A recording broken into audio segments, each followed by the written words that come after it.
Hello and welcome. I'm Cliona Foley and this is Off the Bench, a women's sport podcast which we hope will entertain and educate sports fans of all ages and genders. Here in Ireland, the Lidl Ladies National Football League has just started. We're 2 rounds into it, with the third one coming up on February the 15th and 16th. But this year it's actually without as many as 18 of its top players, because they're gone to Australia to play in what is the AFLW, or footy as they know it down in Oz. So because of that, we decided to have a look at it this year. The schedule at the moment in the AFLW allows Irish players to go down there, play and get back in time for the championship and possibly even for the late stages of the league. But it has increasingly, it looks increasingly as if it may keep them there longer in future years. And also we've already had some criticism from some Irish managers about players kind of trying to do both. So it's really interesting. With 18 Irish players down there this year, there's increased interest in it. And for that reason, we thought we'd be joined. We wanted to talk to somebody who really knows a lot about this, and that's Kate O'Halloran, coming to us via the joys of Skype all the way from Australia. Welcome to Off the Bench, Kate. Thanks for having me. It's brilliant to talk to you. I followed you since AFLW started 4 years ago, and the reason we're chatting to you above all else is because you're a journalist. You have a radio program called what is it called? What's the name of the radio program? Go again? It's called Kick Like a Girl. Kick Like a Girl, and which I think is maybe a podcast as well. We'll talk about that later. But through your social media, I've noticed you bring a really critical eye to the AFLW. You really are looking at where it's going, how it's developed, what needs to happen next. So for that reason, we thought you would be the ideal person to talk to about the AFLW and just to see where it's happening. It started last weekend. It's the 4th season of it. Tell us what's new this season about AFLW. Well, probably the big thing is we've got 4 new teams, so that might explain why there's more Irish and international players coming to Australia as well, because obviously there's more list spots for a start. So we've got Richmond, Gold Coast, West Coast and St Kilda joined. I know that won't necessarily mean much to the Irish viewers, but Richmond in particular is a really traditionally big club here, so there was a lot of excitement for them to kick off the first night against Carlton on Friday last week. And tell us, we hear that it is a sort of a semi-pro league. We hear the numbers are increasing, but there was a bit of kerfuffle even before the season started this year, and they were trying to work out new contract deals. Explain to us a little bit about that.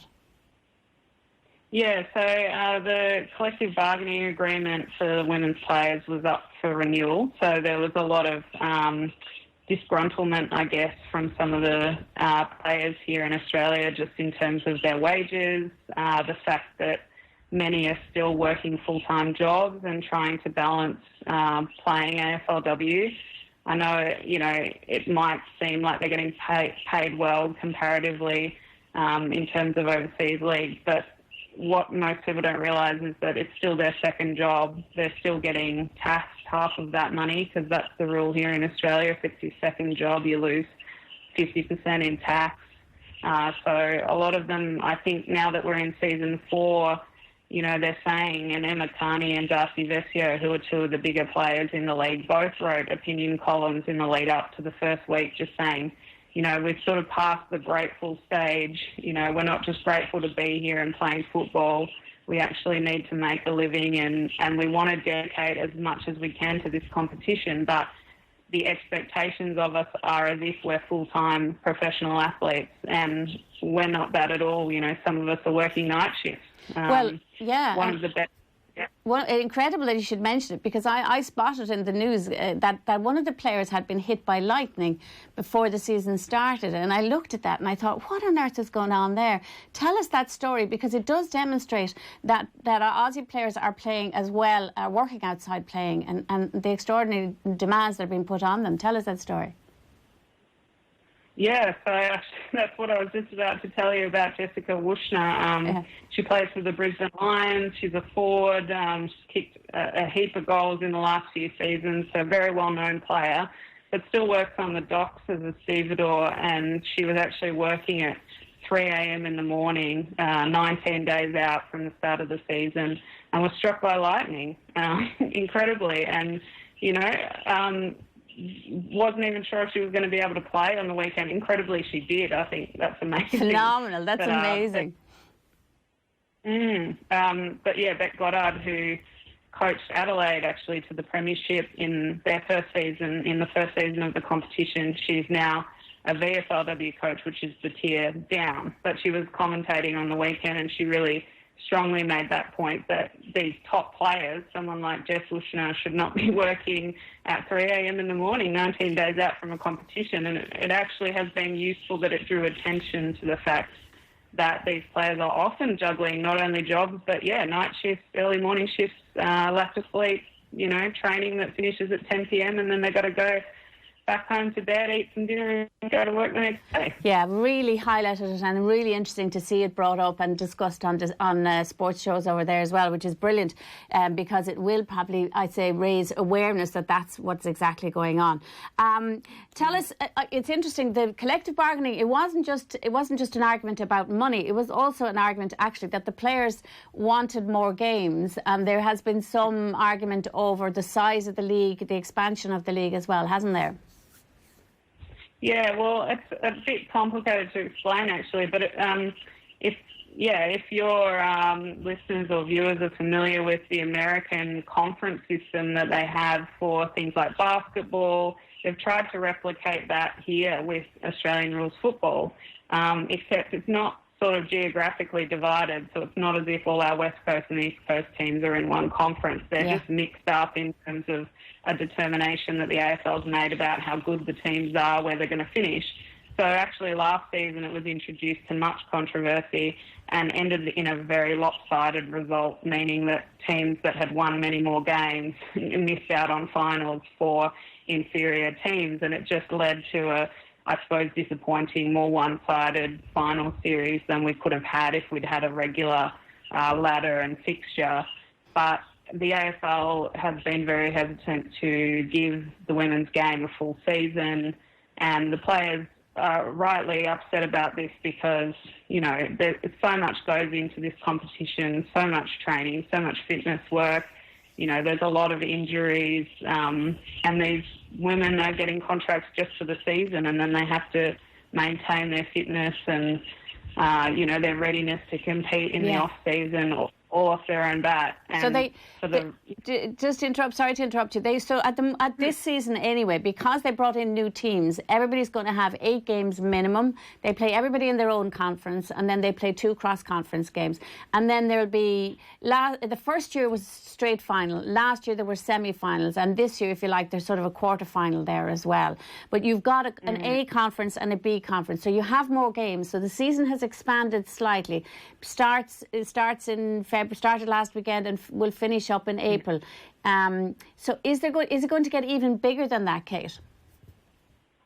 Well, one of the wins, so with the collective bargaining agreement, it was initially voted down by the player body. Actually, a majority voted in favour of it, but there was a rule that 3/4 had to vote in favour to actually accept the agreement. So when it got voted down, that was one of the wins that the players had, which is that in the next couple of seasons we'll see extra games added on to the regular season fixture. However, it won't still be enough to have each team play each other once. Yeah, which makes no sense really. If you're going to set up 2 conferences, 7 teams in both, surely you'd have home and away to start with. Give us seven games in our own conference and then go into playoffs. I know. I mean, it's just bizarre because you've got an extra couple of games and then it's arbitrary who you play from the other conference. So really, it doesn't replicate any other conference system in sport worldwide. It's just and Kate, tell me, bizarre. Is that because they don't want the season to run into the men's AFL season? They don't want it to crisscross or something? Are they trying to squeeze it into a space? Explain to us, why are they not kind of going full hog and giving it what you'd expect normally to be with the league?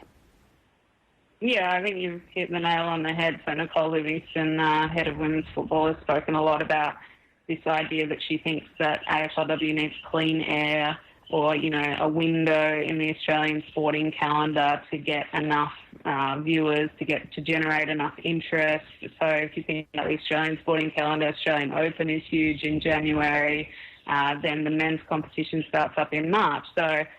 And they're conscious of cricket as well in the summer. So it's been sort of squeezed into this very small gap in the fixture. And obviously it still overlaps with some of those things, including the men's competition. But I think if the AFL had it their way, there would be no overlap. But, that's had all sorts of consequences for the women's competition, including that they're playing in tremendous heat. I mean, we've had mid-40 degree days and lightning, flash flooding. We had bushfires just before the season. You've had incredible weather, absolutely. I was just wondering, was there any worry this year that they might delay the start of it because of the bushfires? Because we're all very aware over here, because there's so many Irish in Australia. We follow a lot of what goes on over there. And then we've seen this week with the flooding and everything in Sydney, isn't it? Yeah, it's been crazy. I mean, absolutely, there was conversation about something like the Australian Open getting delayed, which has never happened because of an extreme weather event. So there was a lot of talk about whether that would eventually affect AFLW, and I wouldn't be surprised if that does, because actually our fire season this year has been a lot earlier thanks to climate change. So actually we're entering the much more dangerous months now, and in the last 2 seasons we've had 2 games that got interrupted by lightning as well in Sydney. So, So it's not the ideal time of year to be playing, is what you're saying? No. The other thing is, the women's second-tier competition, which is different in each state, runs during winter. So when if you don't make the side, you can't go down to the reserves and, play, try things out, try a different position. There's no fallback for those players. So it really is not an ideal time of year to be playing. I don't think that's the biggest issue for the AFLW players at the moment. I think they'd much prefer a longer season before they'd look at shifting the time of year per se. But, I should explain that the men's competition here runs longer than just each team playing each other once. So, and there's been a lot of discussion from the men's players and player association about wanting to shorten that season. So a lot of us have been saying, well, why don't we shorten the men's season, have a longer women's season and have a fair fixture for both? But, the AFL just sees money in the men's game, and they're still not even charging for the women's game. So really interesting issue. This is a really interesting issue. We did a podcast probably in late December, and one of the things we talked about was, are we selling women's sport too cheaply? Are we not valuing what we're seeing? And this issue of giving away free tickets, apart from the fact that I think that it can be used slightly pejoratively against women. You've got big numbers there, but you're giving away free tickets. What's your view on free tickets? And first of all, are they giving free tickets to all games, first of all, still after 4 years? Yeah, I actually wrote a column for the ABC on this week, because it's actually been an issue for fans, particularly with the opening game. The very first year we had more than 25,000 people show up, which was the capacity crowd. And so it was called a lockout because, they literally had to lock the gates and lock people out. So ever since that happened in year one, we've had this repeat situation where the AFL warns everybody about it being a potential lockout. And so fans are, anxious, showing up really early, lining up for hours, but the game's not ticketed. So a lot of people have commented that actually turns them away. They prefer to stay at home, watch it on TV, than stand in line for hours and miss out. So we had 15,000 at the first game on Friday, which I think had a lot to do with the issue of the lack of ticketing. And that's what my column was about. A lot of people seem to agree on Twitter that was an issue for them. There have been the odd games that have been ticketed. The Western Derby, so it's played between the 2 Western Australian teams, this year is going to be ticketed, and that's in part a bushfire relief fundraiser.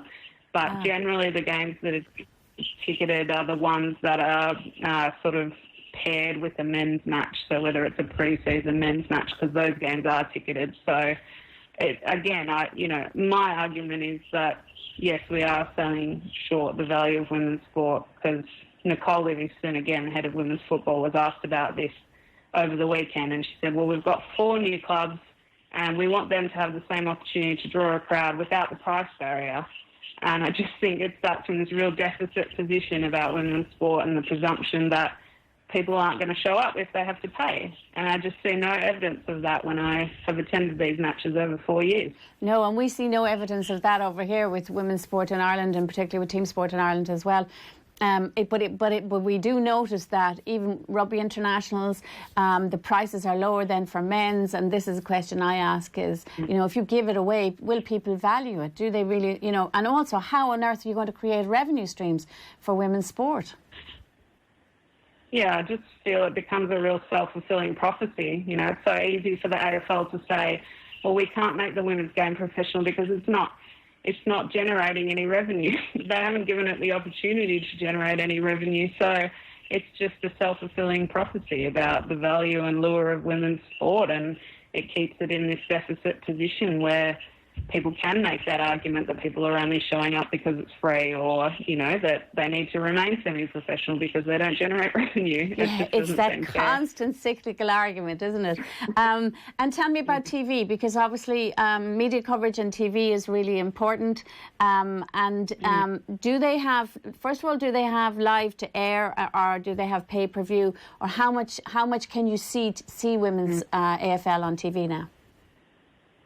It's a mixture of free-to-air and pay TV, which I find a bit disappointing. Our government actually gave a big grant to a private company, Foxtel, to show women's sport specifically. So in my mind, that actually keeps it hidden away from or inaccessible to a lot of the people that AFLW has drawn into the game. I run a radio show called Kick Like a Girl about AFLW. I have a friend who every week she interviews fans in the crowd. The segment's called Voices from the Stands. And they constantly tell her that they've been drawn back to AFLW because they were turned off by the, much more patriarchal culture of AFL men's football.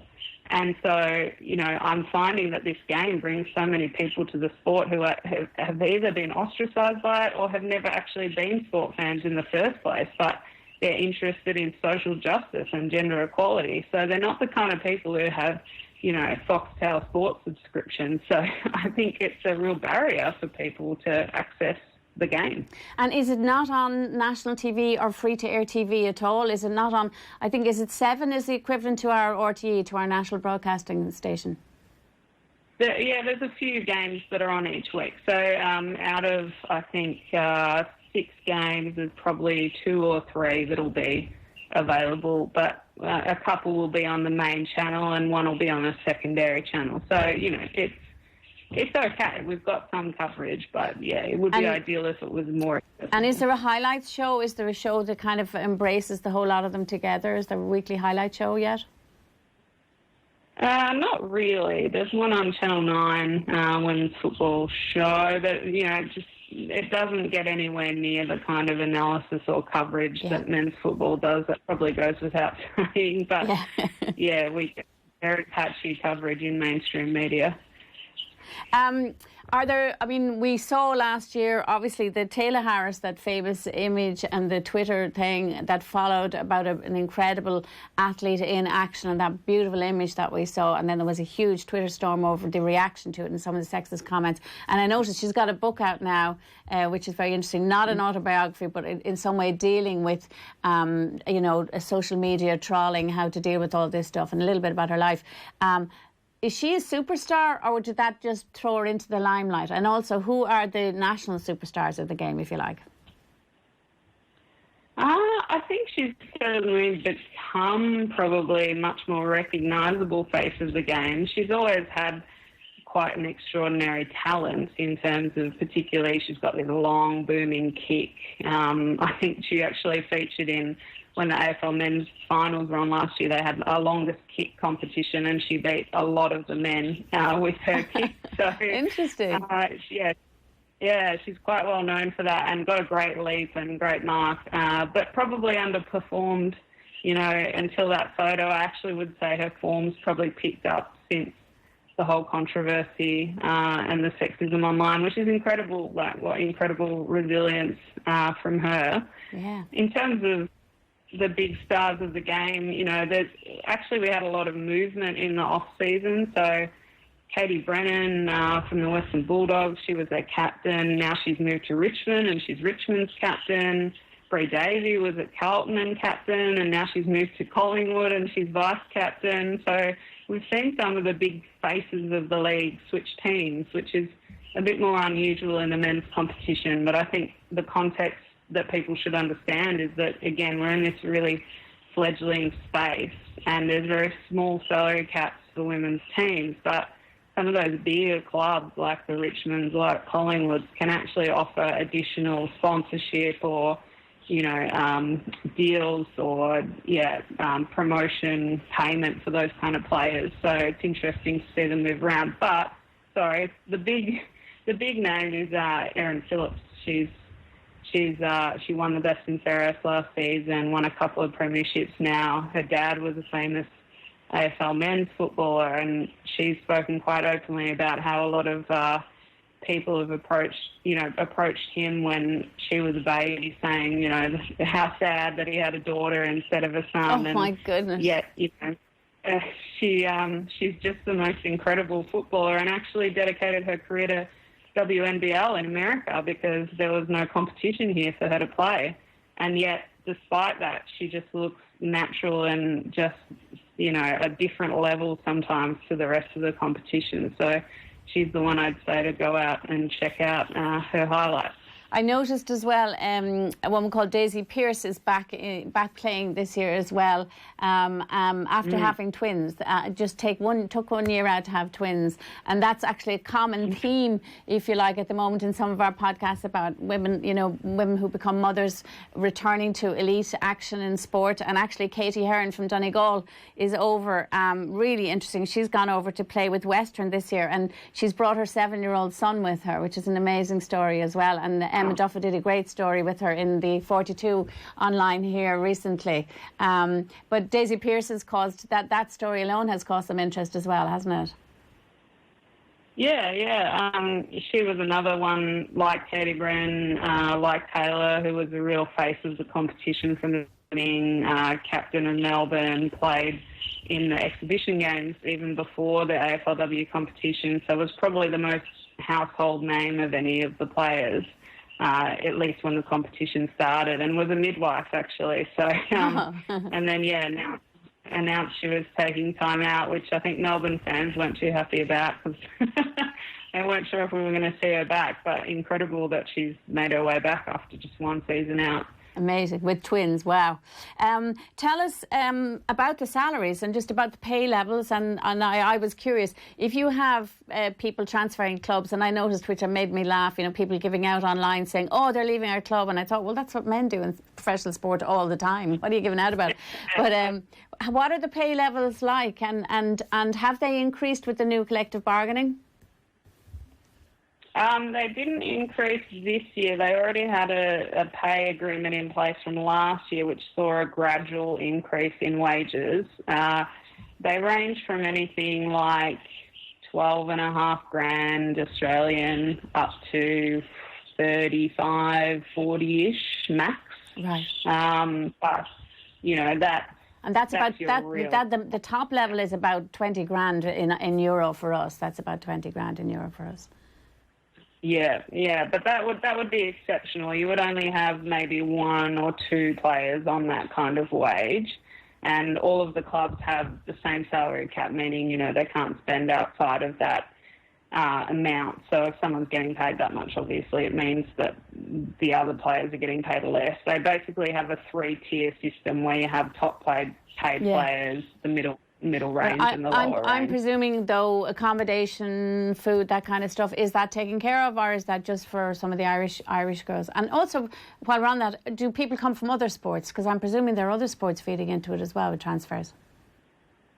Yes, definitely. We had quite a bit of crossover from basketball. So someone like Monique Conti, who was best on ground in the Bulldogs Premiership, she played for Melbourne Boomers, but actually this year she's given up basketball to focus on football, and we've seen a lot of that this year, players sort of making a decision about one sport or the other, or taking unpaid leave from work, and that's the big thing that I would say around the wages is just that there's so many players who, Amanda Ferrugia, the captain of GWS Giants, actually quit on the verge of the pre-season because she said she could no longer manage teaching and AFLW. And, taking leave without pay from careers does not, AFLW wage does not in any way make up for that. They're missing out on promotion opportunities, super. Yeah. It really is taking a toll on a lot of the players. And if they have to move into state as well, I know players who, were nurses in Victoria who end up taking, barista jobs in Sydney to play AFLW. So, they really are taking a hit both financially and in terms of their career progression. Interesting. Some of the Irish players who've gone over obviously are students, are taking a leave, taking a year out maybe from their work, if they're teachers or things like that. So it's a bit varied. We can see that. Where do you see it going in terms of sustainability then? If they're caught at the moment in this sort of halfway house, Kate, where they're not full time, they're sort of semi-pro, and as you say, the salaries aren't even that high. Where do you see it going? Do you think it does have a serious future? And if it does, what needs to happen next? I think it does have a serious future, and I think ultimately it will become professional, but how long that takes is really up to the AFL leadership in terms of, I often make the point that I'm not sure that people realise that the AFL in Australia is actually a not-for-profit organisation. Is it? And wow. Over the last few years, they've made approximately $50 million in profit. Wow. So, they're not an organisation who can't afford to actually spend a lot more money on the women's competition. I've spoken to people who've worked at the AFL previously who've said if they wanted to make it professional now, they could. Right. So I don't think we need to tiptoe around it. If anyone is following the men's competition here, we introduced 2 new clubs, Greater Western Sydney and Gold Coast, in the recent past, and millions and millions and millions of dollars were injected into those clubs, knowing very well that they were not in AFL heartland, that, these were generally rugby fans or other sport fans. So there's no reason why that same investment can't happen for women's football. And I think that's what... And there's an interesting comparison to be made here, Kate, I suppose, because in Ireland the GAA runs all the men's competitions. Women's football and camogie, the hurling version of the women's game here, they're run by separate organisations. They're not part of the GAA. But the point you're making is that AFL is running everything. It's running the men's and the women's games. Okay, you have private companies running each of the clubs. But AFL, the whole thing is actually centrally run. So they've started a women's game now. And your question is, why are they not investing? Do you know how much they're investing in it already? I don't have an approximate figure, but yeah, it's true that that's how it works effectively, is that the AFL runs both the men's competition and the women's competition. But, that was one of the issues that came up, say, in the collective bargaining agreement discussions, because the AFL Players Association was representing the women's players, but on their representative board, they only have one woman as a footballer. So, the organisation is vastly dominated by the male players, and, And the administration, therefore, is as well. Common theme. We find this all the time. So it's an open question, I think, what model is better, because, we saw it with tennis and Billie Jean King and the WTA breaking off, and God, that's been a much better outcome, hasn't it? But they had the difference, Kate, is they were established, they had power, they had an audience. That, I suppose, is one of the arguments. While we're on this subject, because this is again one that crops up with us, is coaching. Are there any female coaches in the AFLW? And is there any system to promote female coaches in the AFLW? Well, this is one of my favourite topics. Well, it gets me a bit fired up, really, because we only have one woman coach now in the AFLW, and that's less than we had in the first season. In the first season, we had a couple in Beck Goddard and Michelle Cowan. And Beck won a premiership in her first season, but after the second season was out of a job. So, why? I find that I find that astonishing. She wanted work at the club, in the off season from the women's game as well, and they weren't prepared to offer her that. They offered her an administrative role, actually. So, I just think we're not doing anywhere near enough to not only, give women the skills necessary to become coaches, because someone like Beck Goddard has those skills, but we're not retaining them, and we're not promoting and employing them in the numbers that we should be. So it's very disappointing that we can have such an expansion of clubs and still have only one senior coach. Just one senior coach, wow, yeah. And is there any initiative, do you see them making moves to help that, or to do any kind of leadership with female coaches yet? They did announce a scholarship program where they select one person a year, I believe. You might need to check this, but say someone like Alicia Eva, who's now been promoted to captain in Amanda Ferrugia's absence for GWS Giants. She's also a coach in the men's competition, not AFL, but the level below in New South Wales. So the AFL likes to make this argument that, we just need to wait until these players retire and, cut their teeth and become good coaches, but it's not reality. Yeah, and I'm presuming as well, Kate, and probably need to explain this to our viewers and listeners. AFL, women's footy has existed for a long time, so it's played all the time at an amateur level out there. So there has to be coaches coming through that system as well. Oh, well, I think that's the frustrating thing for people who have followed women's football prior to the inauguration of AFLW, which is the national women's competition, which is that, we had vast dominance of women coaches coaching at the state levels. And then as soon as the competition became national, had money behind it, that's when we saw a complete flip of the gender ratio in terms of coaching. So, when people say to me, we just need to wait for some of these better players to retire and become coaches, I just like to reinforce that. There's so many women out there who've been coaching women's football for a very long time. who grew the game, obviously, and it's clearly have. I was really shocked. I saw you reacting to it, but there was the CEO of the AFL coaches said last week or whatever, for the time being, quote unquote, the best coaches are men, which I thought was an extraordinary thing to say. But there's a huge presumption. I couldn't believe that. He said that, the players have short careers and they want the best coaches, and for the time being, the best coaches are men. And I just think, how can you be a CEO of an AFL Coaches Association and say something so blatantly sexist and untrue? Yeah, well, and it's also the presumption that only good players are going to be great coaches, and there could be lots of great coaches out there already, female coaches, who aren't playing at the top level. We know that in all sport. Correct, and I think we understand that in other capacities, but, that's one thing that advocates for women in coaching have noticed, is that, suddenly we've got this influx of men who played a lot of AFL men's competition now becoming coaches, assistant coaches in the women's games. And in a way, unfortunately, some of them see it as a pathway to build up to coaching in the men's competition. And we don't, it's not fair that it's become a pathway for men coaching men. Yeah. And we know, if you look at the statistics, we've talked about that here and off the bench as well. If you look at all the statistics, when they brought Title IX in America, there were way more women's coaches in women's college sport, and now it's totally dominated by men who see it, first of all, as they see it as a pathway to get more money, and also as a pathway back into even bigger jobs elsewhere.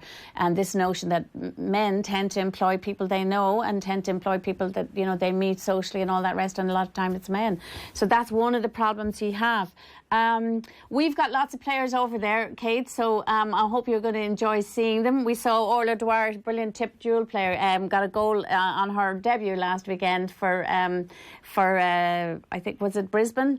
And also one that made me laugh was Sarah Rowe, who did some serious tackling on some of her Mayo teammates in another game as well. And so there'll be lots of stuff like that. It'll be interesting for you to see. Yeah, it's funny you mentioned Sarah Rowe, because I saw her play last year, I think, and I thought, for Collingwood, and I thought, who's that? She's quite naturally gifted footballer. We're showing a picture of her clobbering Niamh Kelly here in a match last weekend, taking her with a serious tackle. Yeah, and Cora Staunton, everybody knows her name here. She's absolutely incredible how she's picked up our game. I can't imagine how talented she must be. A legend here, and we're delighted to see her back in action after that terrible leg break as well. So she was back last weekend. So that is fantastic to see as well. And look, it's so good having all the Irish girls here because it's really encouraged other countries as well to get involved. Like we had our first American AFLW player, Danielle Marshall, last week, kick a goal with her very first kick. Wow. So brilliant. Well, there's clearly going to be more growth, I think. It's probably the pace of growth, Kate, like everything, is always the frustration for those of us who are interested, particularly in watching women's sport grow. Tell us a little bit. You obviously you have Kick Like a Girl is a radio program, but is it a podcast as well? Yes. It's going to be a podcast for the very first time. Well, actually, it is a podcast. We've got the first episode up, but the congrats. next episode we're waiting. Great. And you're also a member of something called Siren Sport, or Siren, which I follow as well on social media. So could you tell us what that is for people who'd be interested? Yeah, it's basically a women in sport media collective. Started up by a bunch of us who were doing our own independent work in women's sport, and just people who were really frustrated by the fact that, despite this so-called revolution or explosion in women's sport, we haven't seen the same happen for women in sports journalism, women in sports media. Unfortunately, a lot of us are still doing a vast amount of unpaid work or very insecure, unstable freelance work. Unfortunately, my radio show is volunteer because it's on a not-for-profit radio station here in Melbourne, so I don't get paid for that, and I just do the one article a week for the ABC, which doesn't pay very well.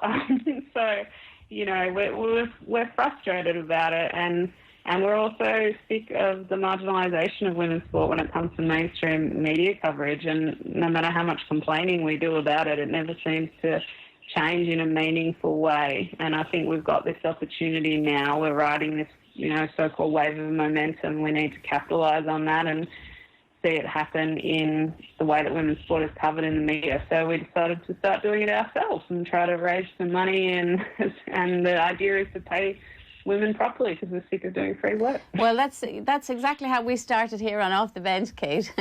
And now we are up and running, and we are a paid thing. So for 2 years we did it voluntary. So you stick at it because it does work, I think. And also it means so much to the people that you're covering. And it means so much, I think, to young sports fans, boys and girls, to see that coverage and to see it increase. And you might take a look at the 20 by 20 movement in Ireland as well, because you'll see that that's one of their aims. And that's something that has started here, almost like a social movement here in the last year, which is really important. Thanks so much for your time. We really appreciate it. I recommend to everybody watching this to follow you and also Siren Sport for all things female sport in Australia. We love what you're doing, and we really value your expertise. And I think if anybody is really going to be interested now in AFLW with so many Irish down there, they should be keeping an eye on your content. Thank you. Same to you. Keep up the excellent work. It's really a pleasure to have been on. Thanks a million, Kate. Thank you. And before we finish up here today, there's a couple of things, a little bit of things we want to say here about AFLW. The 42.ie online it does very good coverage. Emma Duffy in there, as well as a regular here with us, is doing some brilliant work. That Katie Hearn piece she did in recent weeks is really good. But also there is a women's AFL league in Ireland. Women play footy in Ireland, and they also have social media. They're generally, I think, on Twitter anyway, they're AFL Ireland Women. And they're actually producing, I think, sort of a weekly update now that it started, and top 5 players and rankings and things like that. So if you're interested in AFLW, and we feel you can be interested in AFLW and the Lidl National Football League here, because, as I said, there is a crossover. We don't know how long or how the growth in Australia is going to affect the availability of players back to their counties in future. But at the moment, they can do both. and good on them. We say a bit like Kate with Kick Like a Girl. Good on us for all keeping things going and having those opportunities that women never had before. Just before we finish as well, we just wanted to say one of the founding members of Off the Bench, Sue Murphy, had a baby recently, her first child. So congrats to Mick and Sue and little Julie. So we hope we'll have many years of getting the opportunity to play sports and to see sports and to love sport. That's all for this edition, folks. We had a few wobblies getting started this season, so we're later starting up than normal, but we're really looking forward to bringing you lots of content in 2020. You can find all our previous issues on iTunes or on offtheball.com. Go into their podcast series link there and you'll find all our previous editions. It's really important to us, and it does mean something if you share it, if you like it and you share it and you pass it on. Please do that for us as well. And until the next time, take care of yourselves and enjoy your sport.